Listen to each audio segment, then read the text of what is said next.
We are stepping to the next chapter that is relation. अब इस chapter में हम लोग शुरू करेंगे रिलेशन, जो कि आपका सेट थ्योरी के बाद अगला चैप्टर है। तो रिलेशन को समझने से सबसे पहले आपको समझते हैं हम लोग ऑर्डर्ड पेयर। मान लीजिए कि मेरे पास कोई एक सेट है ए जिसमें कुछ एलिमेंट है 1, 2, 3। अब अगर इस सेट के एलिमेंट को अगर हम दो दो करके पेयर बनाए 1, 2, 1, 3, 2, 3, तो ये जो पेयर बन रहा है दैट इज यहाँ पर अगर हम देखें कि इसमें जो फर्स्ट एलिमेंट है and the second element, these two elements belong to the same set A. पहला भी सेट ए में बिलोंग कर रहा है और दूसरा भी सेट ए में ही बिलोंग कर रहा है। तो ये जो हम पेयर बना रहे हैं these are ordered pair of elements. कैसे बनाना है दैट जो फर्स्ट एलिमेंट होगा वो भी इसी सेट का होगा और जो सेकंड एलिमेंट होगा वो भी इसी सेट का होगा। अब ये जो ऑर्डर्ड पेयर बनता है these actually represent coordinates। अगर आप कोऑर्डिनेट सिस्टम में किसी पॉइंट को रिप्रेजेंट करते हो तो क्या लिखते हो, समथिंग x, y मींस ये इसका x कोऑर्डिनेट और इसका y कोऑर्डिनेट। तो अगर हम मान लीजिए इसमें से किसी एक को लेते हैं, मान लीजिए 1, 2, तो अगर हम 1, 2 रिप्रेजेंट करते हैं, मान लीजिए यहाँ पर है 1, 2, तो ये 1 क्या रिप्रेजेंट कर रहा है x कोऑर्डिनेट और ये 2 रिप्रेजेंट कर रहा है यहाँ पर y कोऑर्डिनेट। तो ये जो ऑर्डर्ड पेयर है ये एक तरह से कार्टेशियन सिस्टम के कोऑर्डिनेट्स को रिप्रेजेंट करता है। अब यहां तो ये जो मैंने जो एलिमेंट लिया है फर्स्ट एलिमेंट और सेकंड एलिमेंट दोनों एक ही सेट का पार्ट है। हो सकता है कि जो फर्स्ट एलिमेंट है वो किसी एक सेट का हो और जो सेकंड एलिमेंट किसी दूसरे सेट का। तो वो जो पेयर है उस पेयर को हम बोलते हैं Cartesian product of two sets. मतलब अगर मेरे पास दो डिफरेंट सेट्स अवेलेबल है तो उन दोनों सेट्स का जो प्रोडक्ट होगा that product is called Cartesian product. Why it is called Cartesian, because जो भी हम पेयर बना रहे हैं वो एक कार्टेशियन कोऑर्डिनेट को रिप्रेजेंट कर रहा है, तो उसका नाम पड़ गया कार्टेशियन प्रोडक्ट। अब इसको अगर मैथमेटिकली डिफाइन करें तो मान लीजिए कि मेरे पास दो सेट है ए एंड बी, तो जो कार्टेशियन प्रोडक्ट होता है वो डिफाइंड होता है ए क्रॉस बी। इसका डेफिनेशन है it's a collection of A comma B, means ये एक ऑर्डर्ड पेयर होना चाहिए ए और बी का, सच दैट ए क्या होना चाहिए, जो मेरा फर्स्ट एलिमेंट ए है वो फर्स्ट एलिमेंट फर्स्ट सेट का पार्ट होना चाहिए, मींस ए बिलोंग टू ए, और जो सेकंड एलिमेंट है वो सेकंड सेट का पार्ट होना चाहिए and B belongs to capital B. तो ये जो हुआ कार्टेशियन प्रोडक्ट डिफाइन करने का जो सेट बिल्डर फॉर्म है उसको मैंने मैथमेटिकली लिखा है। तो अगर दो सेट अवेलेबल है, अगर कार्टेशियन प्रोडक्ट फाइंड करना है तो ये है उसका मैथमेटिकल फार्मूला। बट इसको फाइंड कैसे करना है, तो फाइंड करने का तरीका, इसको निकालने का तरीका बहुत ही सिंपल है। दो सेट लेके आपको ऑल पॉसिबल पेयर्स बनाने हैं। तो वो पेयर्स कैसे बनता है, लेट्स सी एन एग्जांपल। मान लीजिए मेरे पास दो सेट है, दोनों को हम रिप्रेजेंट कर रहे हैं बाउंड्री से। इसमें है 1, 2, 3, इसमें है ए एंड बी। अब अगर हमको क्या करना है, यहाँ जो सेट ए और सेट बी है इन दोनों का क्रॉस डिफाइन करना है। तो सबसे इजी तरीका जो है, सबसे पहले हम लेफ्ट साइड दैट मींस जो फर्स्ट सेट है उस सेट के फर्स्ट एलिमेंट से शुरू करेंगे। फर्स्ट एलिमेंट को सबसे पहले इसके सारे एलिमेंट से एक एक करके हम कनेक्ट करेंगे। तो सबसे पहले अगर हम इसको इससे कनेक्ट करेंगे तो क्या पेयर बनेगा, 1, ए। फिर इसको हम इसके दूसरे एलिमेंट के साथ कनेक्ट करेंगे तो क्या बनेगा, 1, बी। पहला पार्ट का कनेक्शन ओवर हो चुका है, अब इसको और किसी और के साथ कर नहीं सकते बिकॉज जो बी का एलिमेंट है वो खत्म हो चुका है। सिमिलरली 2 के साथ भी सेम, 2, ए, 2, बी। 3 के साथ भी सेम, 3, ए, 3, बी। तो यहां पर जो मेरे पास ये ऑर्डर्ड पेयर्स बने हैं इतने सारे 1, 2, 3, 4, 5, 6, तो टोटल 6 पेयर, यहाँ पर 6 ऑर्डर्ड पेयर मेरे पास बना है। These ordered pairs are called Cartesian product of two sets. यहाँ पर मेरा टू सेट्स क्या है, ए और बी। अब अगर देखें उस ये जो प्रोडक्ट हम निकालना है इसमें जो फर्स्ट एलिमेंट है वो फर्स्ट सेट का पार्ट है, सेकंड एलिमेंट सेकंड सेट का पार्ट है, जो कि एक्चुअल मेरा डेफिनेशन है ए क्रॉस बी का, कि A cross B is collection of ordered pair of A B, इसको रीड कैसे करना है, collection of ordered pair of A and B such that A belongs to A that is first set and B belongs to capital B that is second set. तो ये तरीका है Cartesian product निकालने का तरीका। अब अगर मान लिए इसी को हम उलट दें, अगर हम बोले बी क्रॉस ए निकालना, तो जो बी क्रॉस ए निकालना होगा, अगेन जो डेफिनेशन है उसमें हम सबको उल्टा करते हैं। बी इस बार क्या निकालना होगा, बी कॉमा ए, मींस बी क्या होना चाहिए, बी फर्स्ट सेट का पार्ट होना चाहिए। अब चूंकि इस बार मैंने जब सेट को उल्टा किया था, जो फर्स्ट पार्ट है वो क्या हो गया मेरा बी, तो B must belong to capital B and A belongs to capital A. तो अगर हम इसी को उलट के अगर निकालें तो जितने भी एलिमेंट्स यहां पर दिख रहे हैं, अब अगर हम इसको सेट को रिवर्स कर दें, यहां पर ए बी, यहां 1 2 3, तो अगर हम इस बार निकालते हैं बी क्रॉस ए, ये है मेरा बी, ये है ए, इस बार निकालते हैं बी क्रॉस ए, तो क्या क्या बनेगा, सबसे पहला जो लॉजिक इसमें यूज किए हैं वही लॉजिक इसमें भी यूज करेंगे। फर्स्ट एलिमेंट को सबसे पहले हम तीनों से कनेक्ट करेंगे, तो क्या बनेगा a, 1 और a, 2 a, 3, तो a का सारा कनेक्शन खत्म हो गया। फिर b का b1 b2 and b3, b1 b2 b3, तो इसमें भी अगर हम देखें तो टोटल मेरे पास 6 ऑर्डर पेयर यहां पर भी बने हैं, जो कि यहां पर भी है। बट एक चीज नोटिस करना है कि यहां का जो ऑर्डर पेयर है और वहां का जो ऑर्डर पेयर है दोनों सेम नहीं है। Number of order pair same है, बट इंडिविजुअली अगर हम मैच करें तो यहां पर a, 1 है, यहां पर 1, a है, these two are not same। तो in general a cross b is not equal to b cross a, मतलब जो ये क्रॉस प्रोडक्ट है a और b का, ये कम्यूटेटिव नहीं है। बिकॉज कम्यूटेटिविटी का लॉजिक क्या था कि अगर हम a ऑपरेटेड ऑन b निकालें और b ऑपरेटेड ऑन a निकालें, अगर ये दोनों सेम हो जाता है तो in that case we will say that this operation on a and b is commutative. तो यहां क्या देख रहे हैं कि अगर हम a क्रॉस b निकालते हैं और b क्रॉस a निकालते हैं, these two are not same, means Cartesian product is not commutative, not commutative।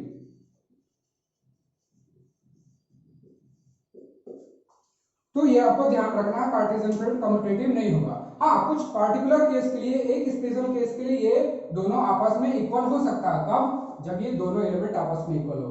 अगर ये भी 2, 2 हो, ये भी 2, 2 हो, या अगर सारे एलिमेंट इसके और इसके क्या हो, दोनों सेम हो, तो वो क्या होगा, दैट विल बी, अगर हम कार्टेशियन प्रोडक्ट को एक ही सेट पे अप्लाई करें, मतलब जो भी यहां पर हम दो सेट ले रहे हैं ए और बी, अगर हम लिखते हैं a cross a means Cartesian product of a with a, तो मेरे पास दो सेट जो अवेलेबल होंगे, यहां भी a है, यहां भी है, जो एलिमेंट इसमें होगा वही एलिमेंट इसमें होगा, तो इन दैट केस जो मेरा कार्टेशियन प्रोडक्ट आएगा, अब ये दोनों आपस में सेम होगा। बिकॉज अगर हम a क्रॉस a ऐसे लिखें या इसको आगे पीछे कर दें तब भी a क्रॉस a लिखें, वो दोनों क्या होगा, सेम होगा। तो वो पार्टिकुलर केस के लिए होगा। इन जनरल जो कि अगर दो डिफरेंट सेट्स हो तो उसके लिए जो क्रॉस प्रोडक्ट है वो कम्यूटेटिव नहीं होगा, इसके लिए पॉसिबल है। तो ये बोलते हैं Cartesian product, Cartesian product on itself. Itself इसलिए कि जो भी सेट है ए है उसका हम खुद के साथ कार्टेशियन प्रोडक्ट ले रहे हैं, that's why it is called Cartesian product on itself. तो तरीका क्या है, जो लॉजिक यहाँ यूज किए हैं वही यहाँ पर, जो एलिमेंट ए का होगा वो यहाँ भी शो करेंगे और यहाँ भी, और सेम एक एलिमेंट को पहले सबके साथ कनेक्ट करेंगे, फिर दूसरे एलिमेंट को सबके साथ, इस तरह से ये मेरा कार्टेशियन प्रोडक्ट डिफाइन होगा। अब ये जो कार्टेशियन प्रोडक्ट है, इसको अगर हम जैसा शुरुआत में मैंने बताया, these are Cartesian coordinates. Why Cartesian coordinates? कि जो भी पेयर निकल रहे हैं उस पेयर को हम लोग कार्टेशियन प्लेन पर शो कर सकते हैं। तो अगर मेरे पास किसी दो सेट्स का अगर कार्टेशियन प्रोडक्ट आता है तो उस प्रोडक्ट को हम कार्टेशियन प्लेन पे शो कर सकते हैं। लेट्स सी, अगर कोई दो कार्टेशियन सेट्स का अगर प्रोडक्ट निकालते हैं तो मान लीजिए कि वो आता है 1, 2 1, 3 एंड 2 3 2 4, इसको हम बना देते हैं set. After all A cross B is also a set, बस बट इसके सेट का जो एलिमेंट क्या है वो कोई इंडिविजुअल एलिमेंट नहीं है, वो सारा ऑर्डर्ड पेयर्स है ये भी एक सेट है। तो ये ध्यान रखना है कि ये भी एक सेट है, बट जो इसका एलिमेंट है वो कोई सिंगल एलिमेंट ना होकर एक ऑर्डर्ड पेयर का सेट है। अब यहाँ जो ये 1 2 है, अगर हम सारे को अगर कोऑर्डिनेट प्लेन पे शो करें 1 2 3 4 5 1 2 3 4, तो पहला है 1 2, इट्स 1 2, दूसरा है 1 3 1 3 2 3 2 4। सो ये जो लैटिस बन रहा है ये this will represent A cross B.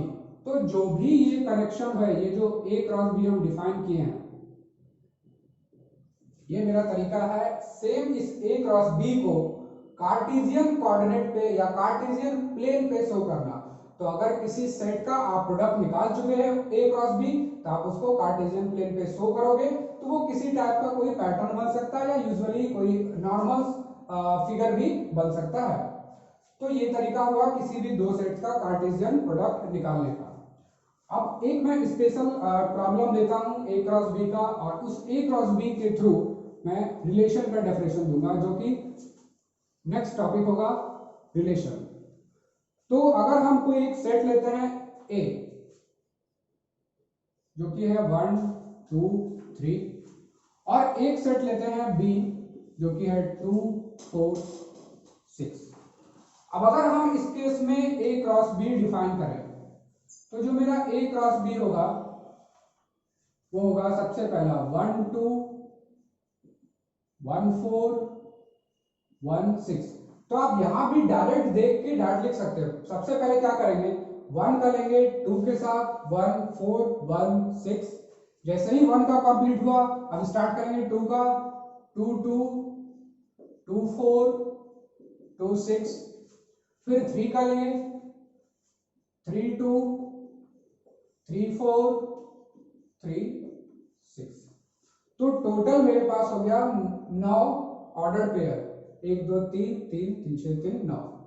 तो एक पॉइंट लिख लें कि अगर मेरे पास दो सेट है ए एंड बी, तो जो टोटल ऑर्डर्ड पेयर बनेंगे कितने बनेंगे, तो अगर इसमें अगर नंबर ऑफ एलिमेंट m है, अगर सेट बी में नंबर ऑफ एलिमेंट n है, then n of a cross b, that is जो भी आप a क्रॉस b फाइंड करोगे तो वो a क्रॉस b में टोटल नंबर ऑफ एलिमेंट कितने होंगे, it will be m into n। For example in this case there are 3 elements in set a, there are 3 elements in set b। a cross b में total कितने होना चाहिए, 3 into 3 that is 9। यहाँ पर total 9 elements है present. तो ये एक फॉर्मूला है जो आपको नोट करके रखना है। अब यहाँ जो मैंने टोटल ऑर्डर्ड पेयर डिफाइन किए हैं, इन ऑर्डर्ड पेयर्स में से अगर कुछ ऑर्डर्ड पेयर पे अगर हम थोड़ा सा अटेंशन दें, तो आपको कुछ पिकुलियर टाइप का कुछ रिलेशन दिखेगा एलिमेंट्स के बीच। जो दोनों एलिमेंट है, first element and second element, first element and second element के बीच में कुछ एक स्पेशल टाइप का कनेक्शन दिखेगा। ये वाला दिस एंड दिस, अगर हम इन तीनों को सेपरेट कर दें 1 2 2 4 3 6, तो अगर यहां पर देखें जो मेरा फर्स्ट एलिमेंट है और जो सेकंड एलिमेंट है, तो जो उसमें से सेकंड एलिमेंट है वो फर्स्ट का 2 गुना है। Second element that is 4 is twice of first element 2, second element is twice of first element. तो हम क्या देख रहे हैं कि जो भी मैंने ordered pairs A and B में डिफाइन किए, जो कार्टेशियन प्रोडक्ट डिफाइन किए, उसमें से ये जो 3 ऑर्डर्ड पेयर है वो एक सर्टेन पैटर्न को, सर्टेन रिलेशन को डिफाइन कर रहा है। Relation, why I am calling relation often, कि रिलेशन बोलने का मतलब कि जो फर्स्ट एलिमेंट है और जो सेकंड एलिमेंट है वो एक दूसरे से आपस में एक सर्टेन मैथमेटिकल रिलेशन से, मैथमेटिकल कनेक्शन से जुड़ा हुआ। अगर हम फर्स्ट एलिमेंट को x ले लें और दूसरे को अगर हम y से रिप्रेजेंट करते हैं, तो this will represent the coordinate. अब अगर हम यहाँ पर देखें तो यहाँ पर x और y में एक रिलेशन है, वो क्या है, y is equal to 2 times x। और यही जो ट्रेंड है, ये जो मैथमेटिकल फॉर्मुलेशन है, ये तीनों ऑर्डर पेयर आपस में फॉलो कर रहा है। ये क्या है 4 2, ये भी इसको फॉलो कर रहा है because 4 that is y is twice of x that is 2। ये जो थर्ड ऑर्डर पेयर है ये भी फॉलो कर रहा है। तो यहां पर हम क्या देखें कि out of these 9 ordered pairs, 3 ordered pairs are following certain mathematical formulation. These mathematical formulation is relation. Means ये क्या करता है कि जो मेरा ऑर्डर्ड पेयर डिफाइन हुआ है, उस ऑर्डर्ड पेयर के फर्स्ट एंड सेकंड एलिमेंट को आपस में लिंक करता है किसी सर्टेन रिलेशन से। रिलेशन का मतलब क्या होता है, सिंपल कनेक्शन, कि आखिर अगर मैं इन जनरल कनेक्शन बोलूं और इन जनरल रिलेशन बोलूं तो क्या रिलेशन और कनेक्शन में कोई डिफरेंस है? Yes it is. सिर्फ अगर हम कनेक्शन बोले तो यहां पर ये भी बोल सकते हैं कि 1 is connected to 4, 1 is connected to 6 2। But अगर हम रिलेशन बोलेंगे तो रिलेशन का मतलब क्या होता है, it's a kind of connection which has some definition, which has some particular type of relation, particular type of definition और particular type of some constant। constant का मतलब कि जो दोनों एलिमेंट्स आपस में हैं, वो दोनों एलिमेंट किसी तरह के पार्टिकुलर फंड से, पार्टिकुलर क्या बोलते हैं, लॉजिक से कनेक्टेड है। तो यहां वो लॉजिक क्या दिख रहा है कि जो सेकंड एलिमेंट है इस ग्रुप का, जो सेकंड पर्सन है वो फर्स्ट पर्सन के ट्वाइस है। Second person is twice of first, second person is twice of first. तो यहां पर क्या कर रहा है कि अगर हम बोलना चाहें तो हम डायरेक्टली ये बोल सकते हैं कि जो सेकंड एलिमेंट है वो फर्स्ट से रिलेटेड है। कैसे रिलेटेड है, दैट मींस वो कैसे रिलेटेड है, that relation is shown by this mathematical formulation. तो यही मेरा हुआ रिलेशन। तो हम क्या देख रहे हैं कि यहां पर ये जो मैंने 3 एलिमेंट लिया है, 3 ऑर्डर्ड पेयर, अगर इसको सेट बनाना हो तो हम क्या करेंगे, ये मिडिल ब्रैकेट हम पुट कर देंगे। तो अब ये जो सेट बना है, इस सेट को हम for the time being let us denote it by R. अब ये जो मेरा ऑर्डर्ड पेयर बना है, क्या ये ordered pair A cross B का सबसेट है? Yes it is. क्योंकि अगर हम यहां पर देखें, यहां पर 1 2 3 4 टोटल 9 एलिमेंट्स हैं। अगर आप इन सारे ब्रैकेट को ब्रैकेट ना मान के एक नॉर्मल एलिमेंट भी मान के चलें, तो अगर जब हम इसका सबसेट लिखेंगे, सबसेट मींस इसके ऑल पॉसिबल छोटे छोटे सेट्स, तो अगर हम सबसेट लिखेंगे तो जब 3 एलिमेंट का सबसेट बनाएंगे तो 1 2 हो सकता है कि ये तीनों को एक साथ रखें, हो सकता है कि ये तीनों को एक साथ, there are lots of possibilities, I am not going to discuss all. तो अगर हम सिर्फ उसमें से देखें तो उन सारे पॉसिबिलिटी में से एक जरूर ऐसा बनेगा, ये एंड ये, दैट मींस 1 2 2 4 एंड 3 6। तो एक ऐसा सबसेट बनेगा। दैट मींस यहां पर R जो है वो क्या है, सबसेट है किसका, इस पूरे सेट का। और इस पूरे सेट को हम किससे रिप्रेजेंट कर रहे हैं, A क्रॉस B से। This is the mathematical definition of relation. So अगर हम रिलेशन को डिफाइन करना चाहें तो R is defined as the collection of A B। Again it's an ordered pair because यहाँ भी क्या है, ये जो इसी से सबसेट बना है, चूंकि ये मेरा क्या है, एक कार्टेशियन प्रोडक्ट है A B का, ये भी एक कार्टेशियन प्रोडक्ट, ये भी एक ऑर्डर्ड पेयर ही होगा। तो अगर हम A क्रॉस B को डिफाइन करें तो it is a collection of, sorry A cross B नहीं, इट्स रिलेशन को डिफाइन करें तो it's a collection of ordered pair of A B such that A क्या होना चाहिए, फर्स्ट सेट का पार्ट होना चाहिए, बी क्या होना चाहिए, सेकंड पार्ट का, sorry small B second B का होना चाहिए।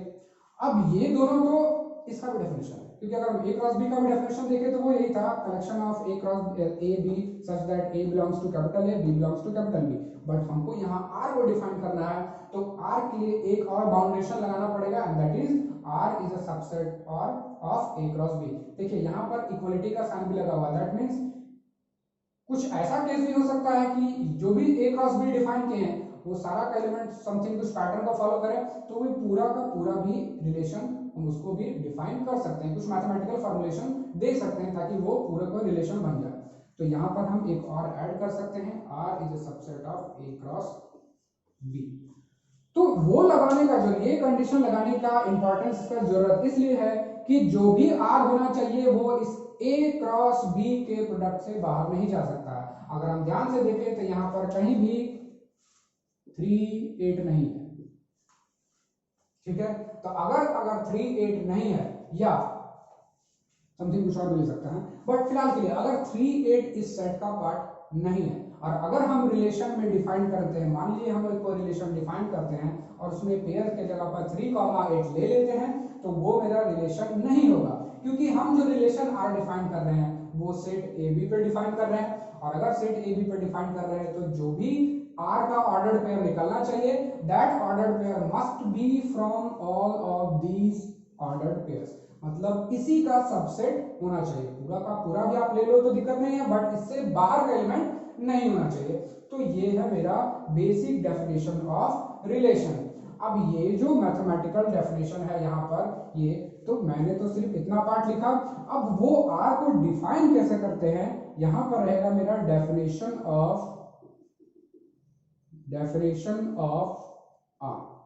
तो ये तो हुआ इसका फॉर्मुलेशन मैथमेटिकल डेफिनेशन, बट वो अब आर का जो रिलेशन है, मतलब जो रिलेशन, जैसे कि यहाँ मैंने ये तो बोल दिया कि 1 2 2 4 and 3 6 are related to 1 2 related to one another, but related है तो वो रिलेशन कौन सा मैथमेटिकल फॉर्मूला को फॉलो कर रहा है, तो ये क्या है, y is equal to 2 into x।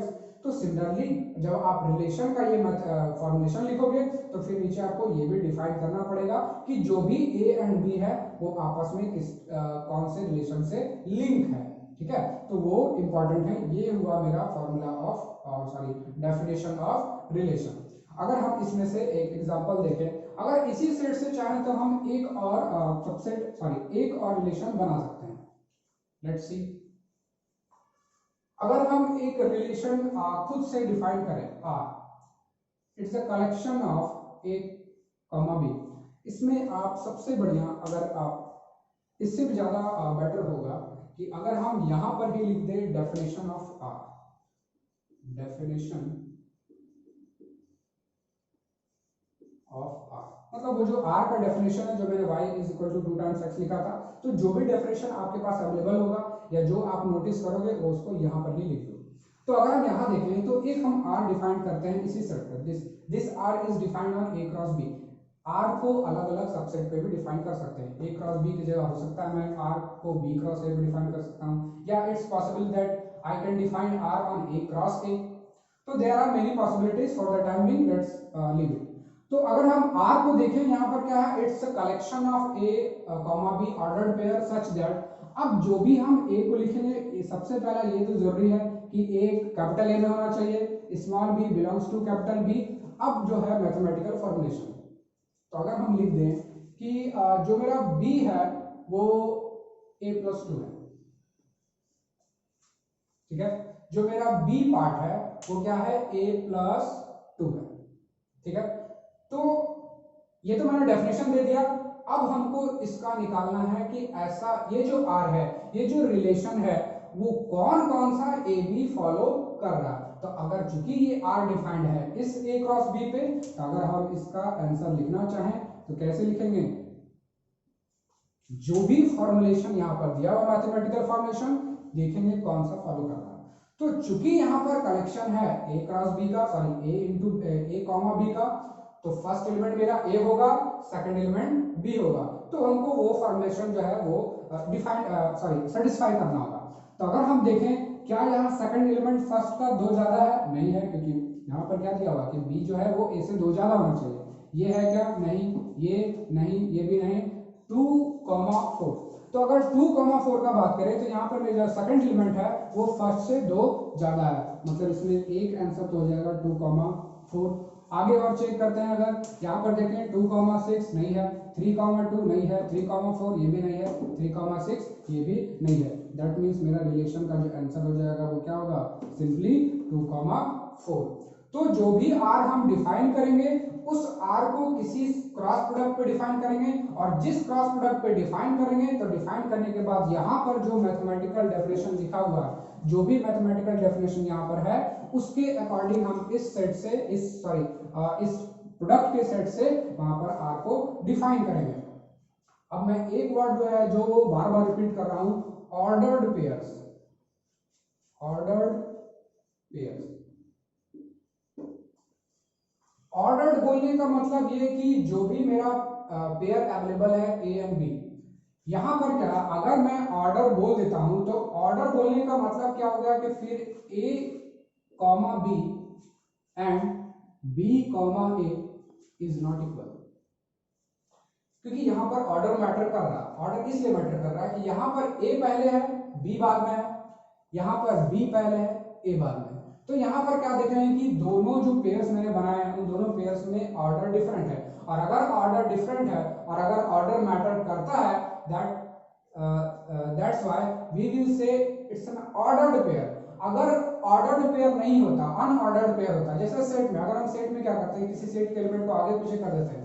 अगर सिंपली हम देखें इसको इंडिविजुअल, तो अगर इसी को हम यहाँ स्वैप कर दें, अगर ये 1 4 आगे लिख दें और 1 2 आगे लिख दें, तो इस ए क्रॉस बी पे कोई चेंजिंग नहीं आएगा, क्योंकि वो सेम ही है। ये 1 4 आगे पीछे करने से इस ए क्रॉस बी में कोई चेंजेस नहीं आएंगे, बट यहाँ पर ये चेंज आएगा। अगर हम 1 2 की जगह गलती से 2 1 लिख देते हैं, then this A cross B will change, क्योंकि यहाँ पर 2 1 मेरा ए और बी में डिफाइन होगा ही नहीं। ये 2 1 एक्चुअली चला जाएगा किसमें, बी क्रॉस ए में। तो हमको यहाँ पर ये ध्यान रखना होगा, ऑर्डर्ड पेयर बोलने का मतलब कि ऑर्डर फॉलो करना होगा। फर्स्ट एलिमेंट फर्स्ट सेट का पार्ट होना चाहिए, सेकंड एलिमेंट सेकंड सेट का पार्ट होना चाहिए। तो ये है तरीका मेरा कार्टेशियन प्रोडक्ट निकालने का और रिलेशन डिफाइन करने का। तो जो भी मैंने मैथमेटिकल फॉर्मुलेशन लिखा है डेफिनेट आर का, ये है पूरा यहाँ से लेकर यहाँ तक कि सबसे पहला पार्ट कि आर क्या होगा, that will be subset of A cross B. R कैसे डिफाइन होगा, it's a collection of ordered pairs of A and B such that A belongs to A, capital A, that is the first set, B belongs to capital B, second set, और उसके बाद यहाँ पर आपका होना चाहिए definition of R, कि जो भी आपने रिलेशन जो A और B के डिफाइन किया है वो क्या होगा, and this definition of R ये यहाँ से हटा दें। तो ये हो गया मेरा रिलेशन का definition. In the next video, I will give you some more examples of how to write the ordered pairs of relation. अगर एक ordered pair दिया हुआ है, फिर मैं ये भी डिफाइन करूंगा कि किसी R को आप A क्रॉस A पे कैसे निकाल सकते हो, कि मतलब एक ही सेट पे आपको R डिफाइन करना है। फिर कुछ मैं ऐसे प्रॉब्लम समझाऊंगा कि जिसमें आपको ऑर्डर्ड पेयर दिए रहेंगे और आपको ट्रू और फॉल्स बताना है कि क्या ये रिलेशन है कि नहीं। तो in the next video we will see some problems on relation.